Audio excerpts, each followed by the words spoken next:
You know how many things that the devil has kept you from doing in your life that God called you to do because of what might happen if you did? And a lot of us, the enemy doesn't even have to fight us with real events or circumstances. Just even the suggestion of a disaster is enough to send some of us into retreat. And so just even the thought that what if they don't like you is enough to keep you in the house. Or just even a thought if, what if they break my heart, is enough to keep you from extending yourself in relationship. Or just even a thought, many of you are reluctant to get involved in this church because you had a previous bad church experience. And I understand that. Because once you have been through a storm, I lived through Hurricane Hugo. I was 8 years old when Hurricane Hugo hit Charleston, South Carolina. It terrified me. I didn't want to spend the night away from home for 2 years after that as a little boy. Because one thing, after you have survived a storm, after you have survived bad weather, after you have survived abuse, what people don't tell you about is that even after the storm is over, it still rages on the inside of you. And the saddest thing in the world is to see a Christian who has been set free by the love of Christ to know that neither height nor depth nor anything else in all creation, neither death nor life, neither angels nor demons, neither the present nor the future, nor any other power shall be able to separate me from the love of God that is in Christ Jesus my Lord. What I'm trying to say, some of us need to fire the devil as our weatherman. We have been consulting the wrong source to find out what our future looks like. And so now we stay indoors and we stay in fear and we stay in paranoia. And we never plant and we never reap. Solomon said, because we watch the wind. What a weird image. You really can't see the wind. You can only see the effects of it. And he says, when you watch the wind, is this a good time? I'll give you one. This is what it looks like to watch the wind. Because I was thinking about that phrase, watch the wind. And I was like, this is not a literal message. I'm not using it to talk about physical storms. I'm using it to talk about when the sower goes to sow, he wants the wind to work with him. And when the wind is blowing the opposite direction, all your seed smacks you in your face. But you ever feel like everything you sow you ever feel like stuff just backfires on you? You're trying to be nice to somebody? That's the last one of those I'm doing. I got to preach this twice tomorrow. I need my brain cells. But you ever just been smacked by your own seed? Because that's what he's saying. When the wind is blowing against you, some of you have had the wind against you your whole life. You didn't have the right shoes. Your parents didn't make a lot of money. You had to learn to fit in. You had to learn how to be tough. You had to learn how to be hard, and you learned how to survive a storm. But the only problem with that is sometimes the wind isn't even against you, but you still feel like it is because your mind is collecting evidence in support of a verdict that is no longer accurate. So you watch the wind, try to find out what's popular. It's not popular. I'm going to preach this to our students. They've got Rhythm Night coming up next Sunday night. And I want y'all to talk about this in some form, Tim, is that watching the wind is like trying to determine what's going to gain you clout. And then you let clout overrule character. And watching the wind is trying to be like, oh, do they like me? Do they like me? Is this what I need to be liked? That's watching the wind. Can I give you another one that's watching the wind? Is needing to be in a good mood to keep your commitments. That's watching the wind. Because some of my weather systems are internal. And I found out a long time ago that usually the mood that you're in when you make a commitment will not match the mood that you're in when it's time to keep the commitment. And so to watch the wind is for those of us who sometimes need to feel it in order to fulfill it. And Solomon says, the wisest man, the richest man, the The man who said that to do things for vanity's sake is like chasing after the wind. He uses this metaphor a lot in his book, Ecclesiastes, the collected teachings, which are like Proverbs, but it's written in such a way as to condense the knowledge of the universe and the futility of vanity. He uses this image of the wind. Why? Because it is an invisible force. And he says, if you are always checking with and consulting how you feel, you will always find a reason to contradict your responsibility. So there will always be a reason, watch this, that you don't feel like forgiving people. But if you want to be free, you might have to go against your feelings in order to live in freedom. I'm saying you might have to walk against the wind. You might have to forgive against the wind, especially in marriage. I love Holly so much because she decided a long time ago that I was the man for her. She reached the verdict on Furtick before she ever took my name as her own. And because she reached the verdict that she loves me and I'm a good man, in our marriage, she works to collect evidence to support that I'm the man for her. She could just as easily do the opposite. She could find 15 reasons. Well, he's only 5'9". He's bigger on screen. You know, she could find 15 reasons. I'm usually moody 3.5 days out of 7. She could find 15 reasons not to feel that way about me. But sometimes commitment means facing resistance with resolve in your heart. You can find a reason to leave this church in the next 3 days if you want one.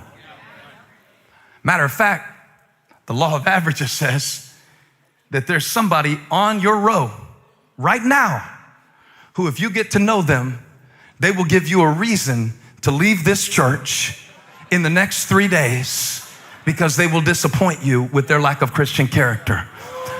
But if you move one person over on the same row, I bet you there's somebody on that row that loves Jesus. There's somebody on that row who is honest. There is somebody on that row that is sincere. But you'll never sow. But see, I'm gonna do the tithing thing, but I'm gonna do it after I get my thing, because the thing after the thing is gonna do the thing. And then this thing happened, there was the thing, but the economy, but the presidential election. You see how we do it? Consulting the forecast instead of consulting our faith. He who regards the wind or observes the wind will never sow. And he who looks at the clouds will never reap. Because it always looks like it could rain anytime. And you can't get the harvest in when it's wet. And Solomon didn't have a Weather Channel app. And Solomon didn't have a Weather Channel. He's dealing with people who would consult the conditions before keeping their commitments. Watching the wind. How many people have not started what God told them to start because they've been watching the wind? Been waiting for more spare time. I'm gonna write a book one day. You don't even keep a journal right now. I'm gonna write a book one day. When are you gonna write it?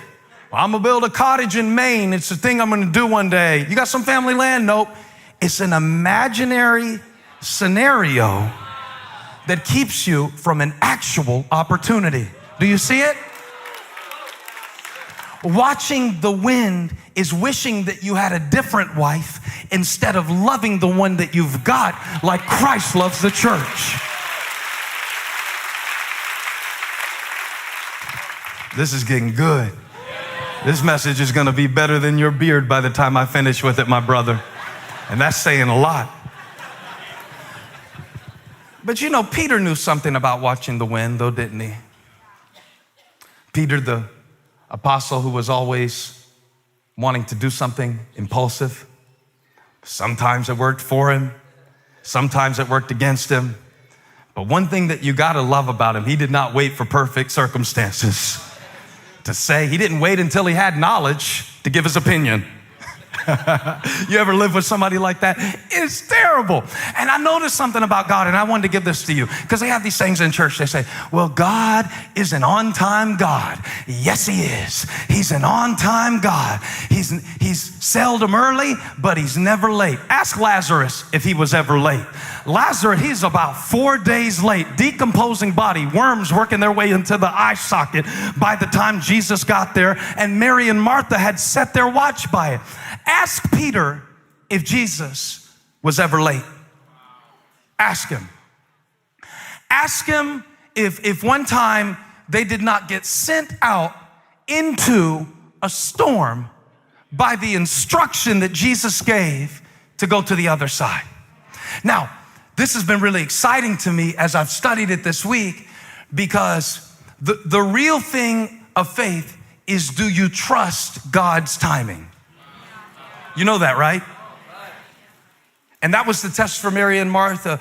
Jesus said, I am the resurrection and the life. And she said, well, I am the resurrection. And she said, well, I know my brother's going to rise again at the last day. He said, no, I am the resurrection. It wasn't that she didn't trust what he was able to do. It was, are you able to trust when God is going to do it? You can trust somebody's intention, but not trust their timing.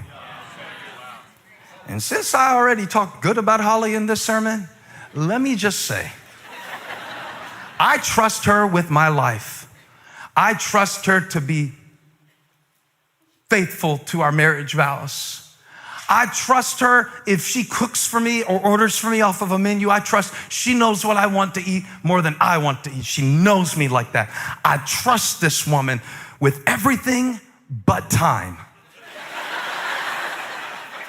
When she says it's gonna be 30 minutes, I allot 3 hours, because she taught me that her concept of time is different than mine.